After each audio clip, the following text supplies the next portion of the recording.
Sweat Productions.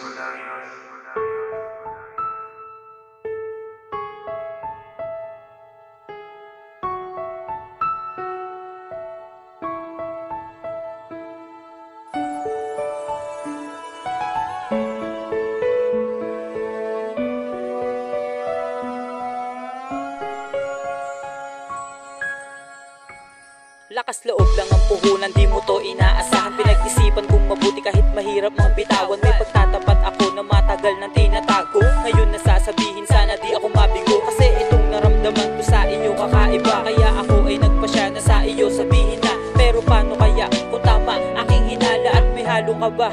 May isa akong problema, paano kung hindi mo pala ako gusto? Kaya ito nahihirapan na sabihin sa iyo. Baka kasi di ko kayanin na di ka mapasa akin. Kaya ito ilang taong walang kibo kung iisipin kung mabuti na talagang walang saysay. Kung mananahimik lang ako ng habang buhay. Kaya pag mabibigla sa aaminin ko sinta na minamahal kita, oo ikaw walang iba. Kay tagal ko itinago sa iyo, at ngayon ay pagtatapat ko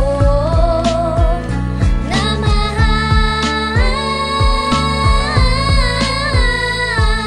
Ikaw na nga ang aking mahal.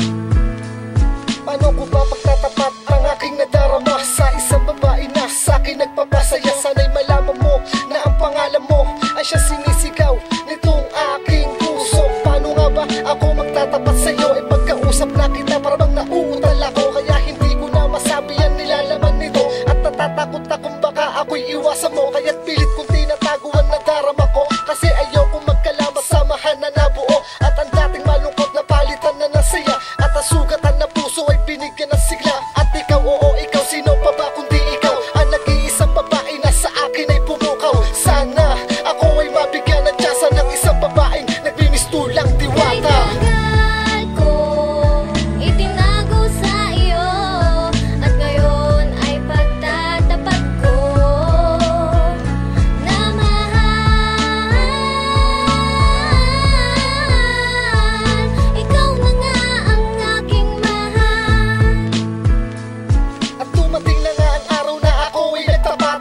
Ako'y lakas loob na sabihin ang lahat ng aking nadarama para sa'yo aking sinta, upang malaman mo na minamahal kita. Kahit ako ay alanganin sa ating kalagayan, dahil langit at lupa ang ating pagitan, pero hindi ako sumuko. Kaya ngayon nasabi na sa isang babae na matagal ko ng pantasya. Ngayon alam mo na ang lihim kong pagtingin sa iyo. Kaya ito hindi ako makatingin, kasi ako'y nahihiya, pero di ko sadya nasabihin sa iyo na minamahal kita. Dahil noon ko pa dapat sasabihin, hindi ko lang to sa'yo maamin. Dahil napapaisip ako na baka hindi mo lang ako pasinin. Pero ngayon naghihintay na lang kung ano ang kakalabasan ng pagtatapat na di ko inasahan, na masasabi ko sa'yo ng harapan.